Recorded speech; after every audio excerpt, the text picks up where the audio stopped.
नमस्कार, MG न्यूजमध्ये आपले स्वागत आहे।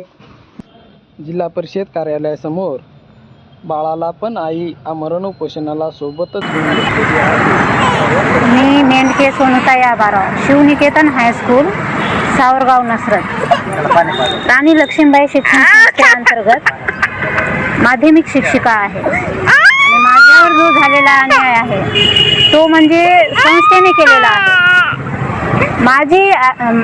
माझ्यावर जो अन्याय झालेला आहे तो म्हणजे अतिरिक्त ठरवलेला शिक्षक।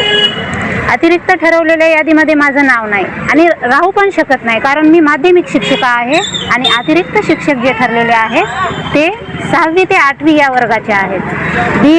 BA माझी नियुक्ती आहे आणि हे जे सर्व जे केलेलं अतिरिक्त ठरवलेल्या याद्या आणि त्यामध्ये बदल केलेलं, पुन्हा दुसरी यादी लावणे, दुसऱ्या यादीच्या नंतर तिसरी यादी लावणे, या सर्व यादीमध्ये जे या यादीनंतर जे काढण्याचे कारण काय बरं? या यादी काढण्यामागचे कारण जे आहे ते त्यांच्या जवळचे जे नातेवाईक आहेत त्यांना वाचवण्याचे जे प्रयत्न केलेले आहेत, त्या वाचवण्यामध्ये आमचा बळी देण्याचा त्यांनी प्रयत्न केलेला आहे।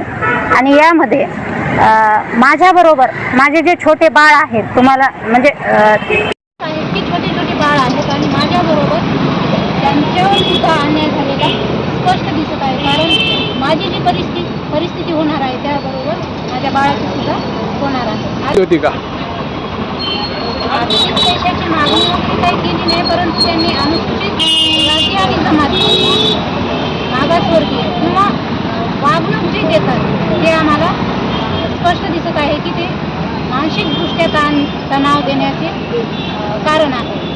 कारण त्यांना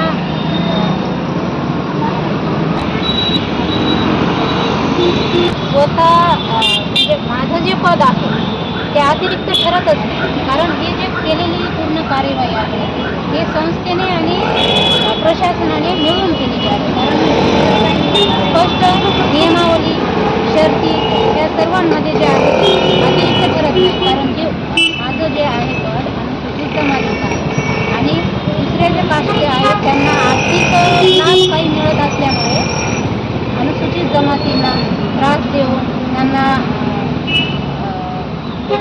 तिथून समायोजनाचे आदेश काढून त्यांना वेगळ्या ठिकाणी पाठवणे, म्हणजे त्यांना आर्थिकदृष्ट्या पण काही लाभ आम्ही देण्यास नकार केल्यामुळे त्यांनी आम्हाला हे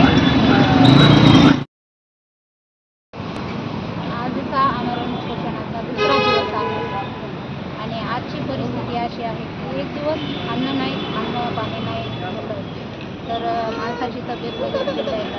तर आज माझ्यासोबत एक छोटं बाळ पण आहे, माझं बाळाची तब्येत पण बिघडत आहे आणि माझी पण। या सर्व तब्येतील बिघडण्याचं कारण म्हणजे संस्था आहे, जे अन्याय झालेला आहे। या अन्यायाविरोधात आम्ही लढाईसाठी बसलेलो आहोत आणि या अन्यायाच्या बाबतीत जे काही बोलत आहोत ते सर्व काही सत्य आहे।